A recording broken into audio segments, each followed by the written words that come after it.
It's a wrapper. No way.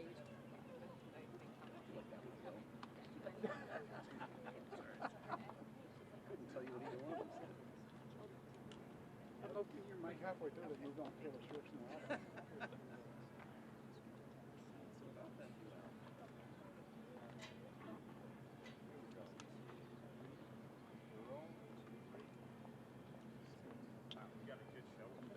Hey, Steven. Hey. Mr. Miller, you just said on CNN that you're abiding by the judge's ruling, but there's a number of federal options. What options are you considering for deploying federal resources? Well, if I told you right now, they would just start pre-drafting their next motion for a TRO. So I would just say that the president has a very broad range and set of authorities when it comes to deploying federal assets. And again, as you know, we went through this in California with Newsom.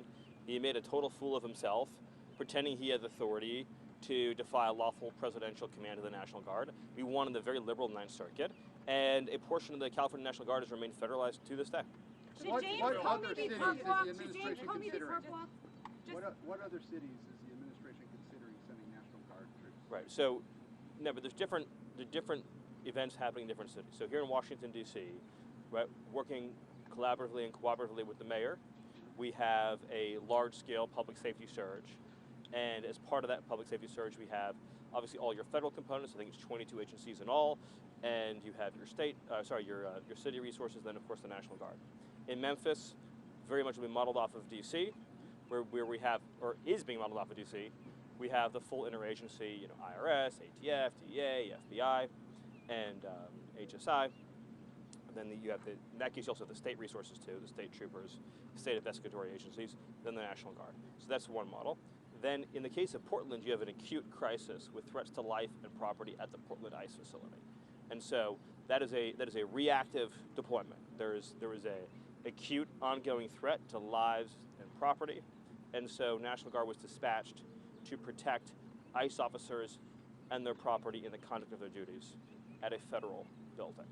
The president has also said that in the immediate future, in Chicago, there's a need for the same. Obviously, you saw, for example, there was 2 vehicle ramming attacks against ICE officers in Chicago. The president has indicated in the future there might be additional resources brought to Chicago, but the most recent order that he signed relates to the ICE mission. I hope that answers your question. Will the White House abide by the ruling? The reason I asked that, Mr. Miller, is the president has floated other cities, perhaps in New Orleans. Is that still consideration? And is the administration actively considering others? Yeah, Governor Landry sent a request, as you know, and so we're working with Governor Landry as we speak to figure out an appropriate next step. I'm not going to sit here and say advance what is next. Obviously, in the case, Memphis is a good example, a good model, where the governor reached out to us. He said we've had, in fact, I think Memphis for many years had the highest per capita murder rate in the country. He said that Memphis has been suffering from unimaginable levels of crime for years. We want your help. We want the full Washington, D.C. package. As a side note, we meet every week with city leaders here in Washington, D.C., and this has proven to be, in their own mind and in their own words, one of the most extraordinary things that anybody has ever seen. Steven, Yes. Steven, you said the other day that you want to use legitimate state power to dismantle left-wing terror networks. Which organizations were you talking about, and what kind of state power are you envisioning using? That's a great question, thank you. And I'm glad for the opportunity to add a couple more details to that. So, the struggle that's taking place right now is between the lawful exercise of power by the American people through a duly elected government versus the unlawful exercise of street violence in the form of domestic terrorism. So, again, the clearest example of this is when you have ICE officers who are carrying out the statutes and laws of the United States to arrest and remove illegal aliens, who are being subjected to violent attacks in the conduct of their duties. That's an example of illegitimate violence, illegitimate power in the form of domestic terrorism being used to impede the conduct of their official duties. The answer to that in a civilized, modern, civilized society is to use legitimate state power, grand juries, subpoenas, arrest warrants, search warrants, and every other federal power at the disposal of the commander-in-chief to identify and find everybody who is trying to use the real and actual threat of violence to impede the conduct of these federal responsibilities and ensure that they're placed behind bars. I'm not going to give you any advanced information about what these investigations have yielded so far. The Joint Terrorism Task Force has the lead, but they have found that these campaigns, that's not, of course, only against ICE officers. There's also conversation we're having about the assassination of Charlie Kirk, the 2 attempted assassinations against President Trump, the assassination of the United Healthcare CEO, the attempted assassination of Justice Kavanaugh, which of course had an insane sentence of 8 years. So it's the broader spectrum of political violence, but obviously ICE as an agency has been subjected to a 9-month effort to substitute left-wing violence for the votes of the American people. No federal officer in the conduct of their duties should have to worry about being physically attacked, being physically obstructed, being physically impeded, being doxxed, having a bounty put on them. And the fact that Democrat politicians are trying to normalize this really indicates how far we've gone as a society, that there is not universal condemnation of this organized campaign of violence against ICE officers. Yes. No, but just to follow up, I don't know of many Democratic politicians who have endorsed these terrible incidences that you just referred to. And I also don't know of any evidence that there's some kind of vast underlying organization funding them. Is that what you're indicating is happening here? Yes, in fact, we know that it's true. But obviously... You think Tyler Robinson was being funded by some terrorist organization? No, what I said was that you asked whether there was some larger criminal conspiracy relating to domestic terrorism in this country. And I said, yes, there absolutely is. Now, of course, Antifa has been designated as a domestic terrorist organization. This is only one example of many in which we have, it's typically a continuum of violence. It involves both organized doxing, it involves violent threats and intimidation, it involves explicit calls to commit violence against a targeted person, and then that tends to escalate into physically violent and obstructive acts. And so it's this continuum that we see over and over again where they're trying to use illegal violence and intimidation to disturb the operations of the federal government and federal personnel. And we see this playing out over and over and over again. They? Because Antifa isn't actually an organization, right? Sir, yes. You've spoken several times about how sanctuary city leaders and state leaders, they might face charges for human smuggling and harboring illegal aliens. Also spoke about 8 USC 1324. And, you know, it's since gotten worse. And today, Brandon Johnson signed an executive order prohibiting use of city property for federal immigration operations. By the way, that's a great example. On the Brandon Johnson, it's an example of how I was asked the question of, well, do you have any example that this behavior hasn't been condemned by Democrat officials? Well, I can go one better. The mayor of Chicago not only has failed to condemn the violent obstructive acts against ICE and law enforcement, but in the aftermath of 2 coordinated attempted murders of ICE officers through vehicle ramming attacks, he issued a no-go zone for ICE officers. What do we think would happen if, say, under a Democrat administration, Republican officials declared no-go zones for the FBI? What do you think the reaction to that would be? How many people do you think would be arrested and placed into jail over that? And so it's just important to understand these are not isolated incidents. If you can't see, then you don't want to see.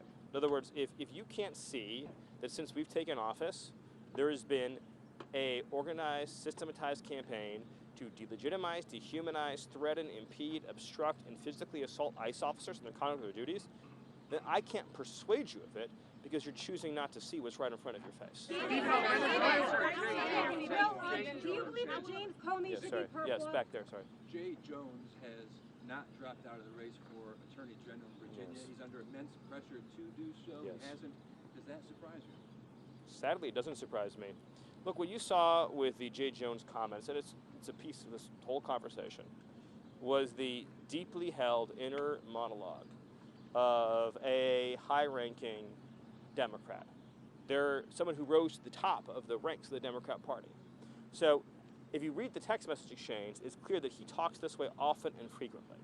That is his homicidal ideation and his fantasies about elaborate murder and torture is something that clearly he is comfortable with and is doing frequently. So you have to ask yourself, what kind of system is someone operating in where they speak so freely and commonly about, again, elaborate murder plots against people they work with? What kind of system brings somebody up like that and elevates them to the point of nearly being the Attorney General? That's a system that has absorbed this narrative that we see so often, which is that the Republican Party, and in particular that the Trump movement, again from the Democrat narrative, is basically, this is a term I've seen, is unpersoned, right? That they dehumanize you to the point of not having a right to live. And so we saw this, of course, with the 4 years of lawfare against President Trump and the desire to incarcerate him for life. Then, of course, that kind of eliminationist conduct and rhetoric then leads and gives rise to more violent behavior like attempted assassinations.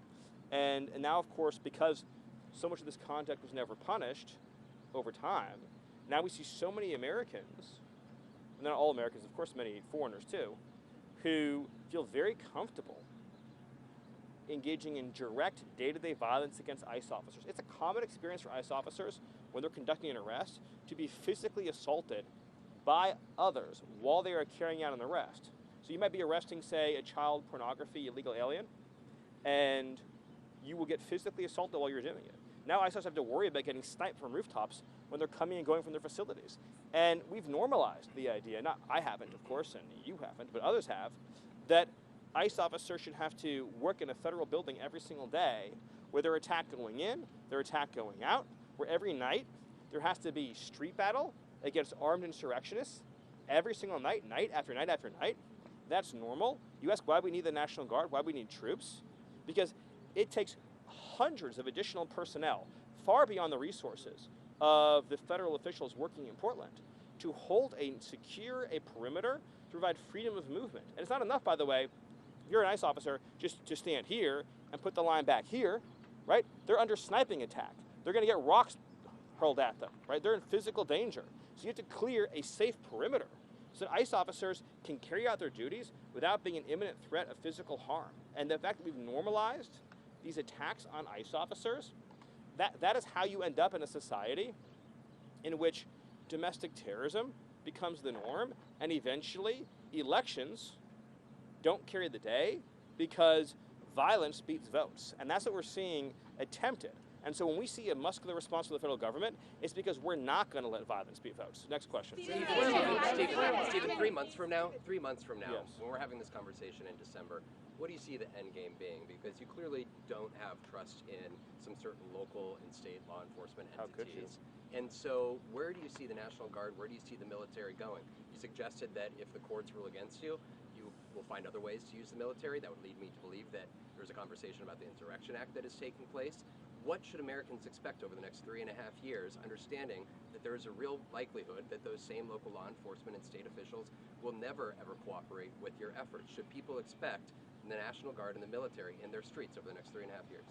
I think so to be clear, we talk about the National Guard in their streets. So right now in Portland, we're talking about having National Guard deployed to secure a federal building in Portland. And so there's a lot of elements to your question, and I'll try to get to all of them. But you know, when I hear comments from Democrat officials saying that this violence from the left is being provoked, their word, by the presence of federal officials, think about how broken of a sentence that is, right? In other words, if tomorrow we went to, say, Dothan, Alabama, and there was a federal building there, and we put 100 police officers in front of it, it wouldn't be attacked. Nobody would throw rocks at them. Nobody would try to shoot them.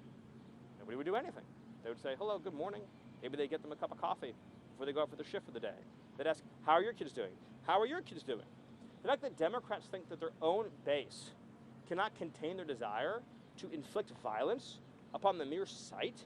In other words, the National Guard's not being sent there proactively. They're being sent there reactively to defend ICE officers under siege. So in theory, if ICE officers were in their building and the National Guard was in their building and nobody was violently attacking them, the only thing that you would see is there's a building, there's ICE officers, there's guardsmen.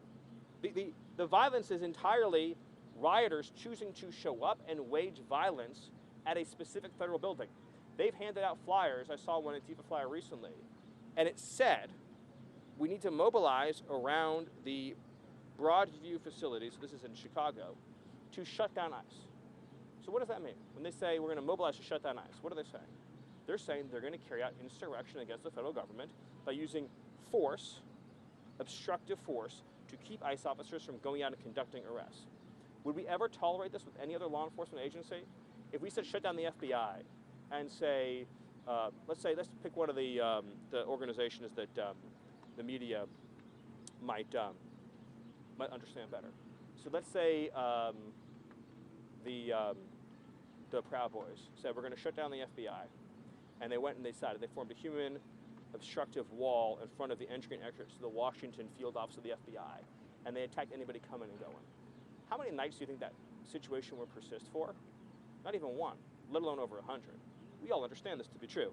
So to your other question, yes, the president has multiple statutory authorities under federal law to secure a federal building.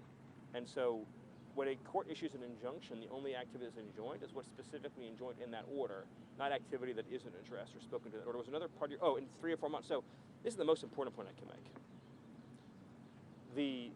This is the behavior of the anti-ICE rioters, violent attack stalkers, is motivated by a desire to achieve a concrete outcome. In other words, their objective is fewer ICE arrests in Chicago, fewer ICE arrests in Portland. So very straightforwardly, the way to end this ongoing assault is to demonstrate that they will fail completely and totally. In other words, if you were able to secure these buildings using additional resources, you're not having your entire federal law enforcement apparatus doing nothing but physical building security. If you're able to use the National Guard to secure these buildings and free up your ICE officers and your FBI agents and everyone else to go out and do enforcement in the community, to go out and find dangerous predators and remove them, you will demonstrate very conclusively, as we did in Los Angeles, by the way, that all your riots and violence will get you is more deportations. That has happened And in you will- Washington, right, D.C. and you will- That has happened in Washington, D.C., has it not? Yet the men and women of the National Guard remain here in the streets instead of being at home. Well, it's a great example, but not in the way that you phrased it. So I know you all have questions, but it's a But great, why? it's a But great, I think that's where, if No, you're a democratic you're like- city, right, you're like- looking at Washington, D.C. you're and like- saying, yeah, you're- right, they complied, there is no mass You're- protest, yes, and the crime, President Trump said yes, it's a crime-free city now, so you're- why are the right. National Guard remaining? And that is why yeah, there is such an affront. you're adjacent to a great point. But Stephen, the reason why there's peace and calm in the city is because the criminal element is understood that their criminal activity will not achieve their desired outcome. That's the most important point. So you, and the so second you support thing them is, remaining in the streets and the second of thing these is, American cities? the here in Washington, D.C., the National Guard, as John Fetterman has said, is one of the most wonderful things that ever happened to the city. It means you can go out to the National Mall and not have to worry about being attacked. But the other thing is But that you support them in second, American cities long term. The National Guard deployment is part of a cohesive public safety operation, like in D.C. and like in Memphis, is an extraordinary blessing. The tragedy that I see is So when you support them in American the tragedy cities long term. I answered the question the way that I did. The tragedy that I see is when you have a 6-year-old boy, has happened recently, whose killer, who stabbed him in the head till the knife was blunt, got released from jail on good behavior. The tragedy is when you try to murder Supreme Court justice and you're out of jail in 8 years, right? The tragedy is when you have somebody who's been in and out of the criminal justice system for, well over a decade with 39 arrests, like in North Carolina, and can just walk up to an innocent Ukrainian refugee and knife her to death in the throat. That's the thing that gets me upset, and that's the thing that gets the American people upset. And the second thing to your question is, putting people in jail who are committing this terrorist activity is the #1 most important deterrent. But Yes, you question. long term believe that over the next 3.5 years, that military. No, I think everyone wants me to move on to the next question. Sure, but Thank you. I am I've understanding been that very to be patient. accurate. Thank you. Last week, Director Vogt paused infrastructure funding in New York City, the subway, the Hudson River Tunnel, and then he also paused funds in Chicago. They were connected to DEI, but can we expect, for one, is the administration going after infrastructure projects in Democratic-led cities, and are there other cities that the administration? It's a great question for Russ Vogt. I'll do two more. Thank you. We're going to hear your full interview with CNN. So just to be clear here, will the administration abide by the judge's ruling? And then also, could you just clarify, is the administration actively looking into other legal avenues to deploy the National Guard in Oregon? I know you don't want to get into specifics. So, yes, the administration is going through the appellate process to obtain relief from the ruling, just as we did in the Ninth Circuit in California. And at the same time, we're availing ourselves of all available options, and we'll examine them. All right, I get to do 2 more questions. That's a short one. Venezuela. Do you want to see Maduro out of Venezuela? What's next there? I've nothing to add to that other than what the Attorney General and the Secretary of State have said, which is that there's a $50 million bounty that has been placed on Maduro in connection to his indictment as a narco-terrorist drug trafficker, and he needs to be brought to justice for the crimes for which he was convicted in an American court. Venezuela is run by a drug cartel that is guilty of not only flooding our nation with TDA and other foreign terrorists, but of course helping to kill hundreds of thousands of Americans through deadly drugs. So we've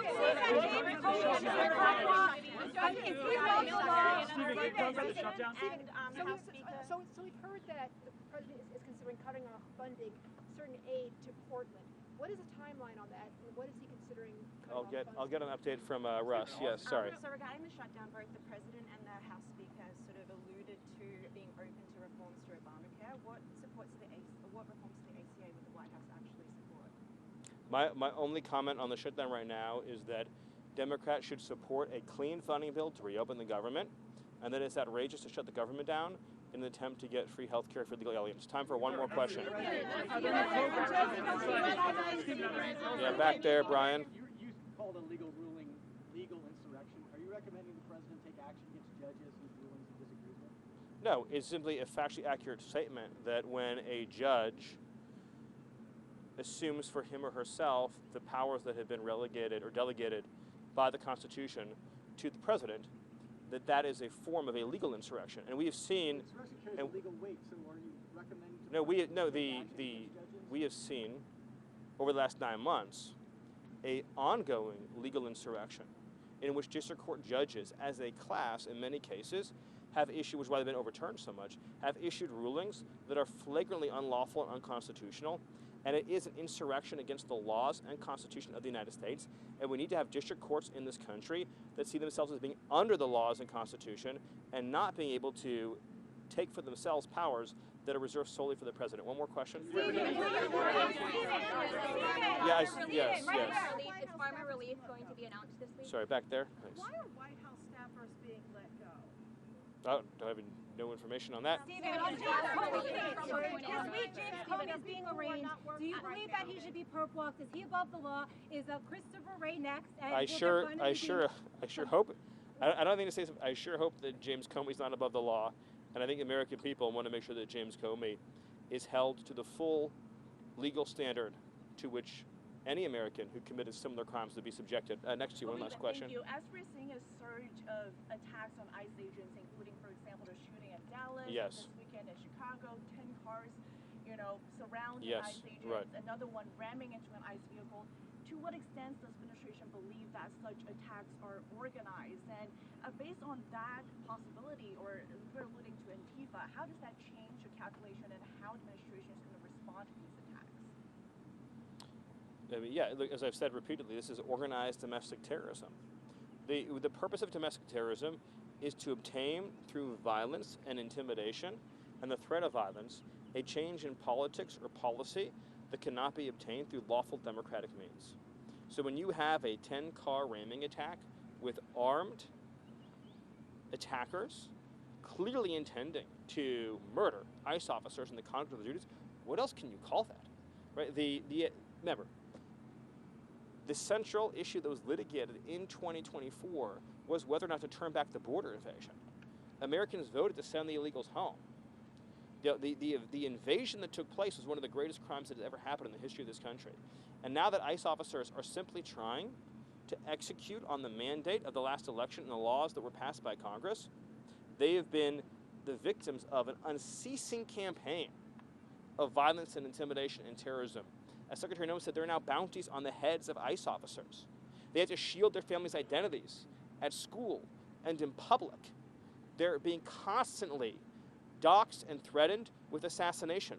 Again, we're just days from an attempted mass assassination of ICE officers at an ICE facility.